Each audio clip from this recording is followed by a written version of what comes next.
All right, let's talk about two words we throw around all the time: strength and power. We kind of use them like they're the same thing, right? But what if they're not? What if they're two completely different forces that, well, basically shape our entire world? So let me just ask you this straight up. Picture the person who can lift the most weight on the entire planet. Is that person also the most powerful person in the world? I mean, it seems like they should be, doesn't it? The one with the most raw strength ought to have the most say. Yeah, the answer, it's not even close. In fact, the person who can deadlift a car probably has very little say in how their own town is run, let alone the world.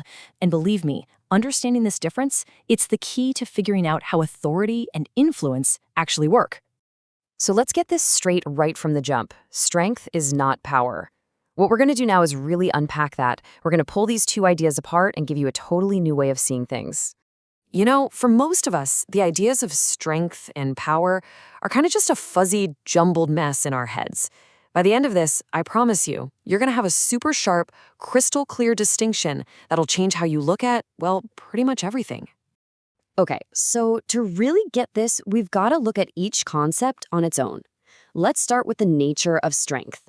The key thing to remember here is that strength is all about what you have on the inside. At its very core, strength is something you possess. It's an internal quality. Think of it as your own personal inventory of resilience, your skills, your knowledge, maybe even your physical might. It's what's inside of you, and it doesn't depend on anyone else. So let's break that down. Strength is totally self-contained. I mean, you could be strong all by yourself on a desert island. It's a measure of how much you can endure, how much you can do, your capacity. And this is the really big one. It is independent of other people. Your strength is all yours. And this is just the perfect way to think about it. Strength is like a fully charged battery. It's just sitting there holding all this incredible potential energy. It's ready to go, for sure, but the point is it exists and it's full of potential even when it's just on a shelf, not plugged into a thing. Okay, so we've got the battery. Now let's look at power. And if strength is that self-contained thing, power, well, power is a completely different ballgame. It's all about the outside world, this web of external influence. So here's the definition. Power is not internal, it is relational. It's your ability to influence or direct what other people do. And here's the kicker. It literally cannot exist in a vacuum. You can't have power unless there's someone else around to have power over. And when you look at its attributes, the contrast just pops. Power is relational, it's strategic, it's measured by how much influence you have. It doesn't just sit there as potential, it actively makes things happen. And unlike strength, it is totally dependent on the situation, on relationships, on the systems you're in. And this metaphor just nails it. If strength is the battery, power is the switchboard. See, the switchboard doesn't have any energy of its own. Its only job is to connect all the different batteries, all those different sources of strength, and direct all that energy to get something done. Okay, so we've defined them separately. Now for the fun part. Let's put them right next to each other to really hammer home this core distinction. Just picture this classic archetype, right? The big, strong bodyguard. This person has incredible physical strength. They're disciplined, highly trained. That is their battery. But they don't decide when to use that strength. They only act when the person they're protecting tells them to. So you've got high strength, but almost no independent power. Now flip that idea completely on its head. Think about a powerful queen. She might have very little personal physical strength, but because of her position in the system, she can command entire armies, direct governments. Her influence is massive. Very little personal strength, but immense systemic power. And this slide just lays it all out so clearly.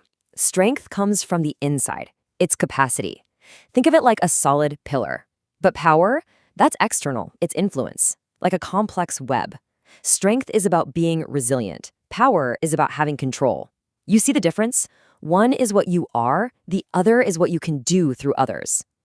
But you know, it's not always one or the other. This little matrix shows how they can mix and match. You could be a skilled artisan, super high strength in your craft, but maybe low power to influence the market. A visionary CEO hopefully has both, the strength of their vision and the power to get a whole company to follow it. See how that works? Okay, so why are we even talking about this? Is this just a game of semantics? Absolutely not. This distinction is a real, practical tool. It's like a new lens you can use to see your world more clearly. Here's how you can actually use this. The next time you're in a work meeting or you're watching the news, try this little exercise. First, ask yourself, who here has the strength? Who has the real skills, the knowledge, the resources? Then, map the influence. Who's actually calling the shots? Who gets people to move?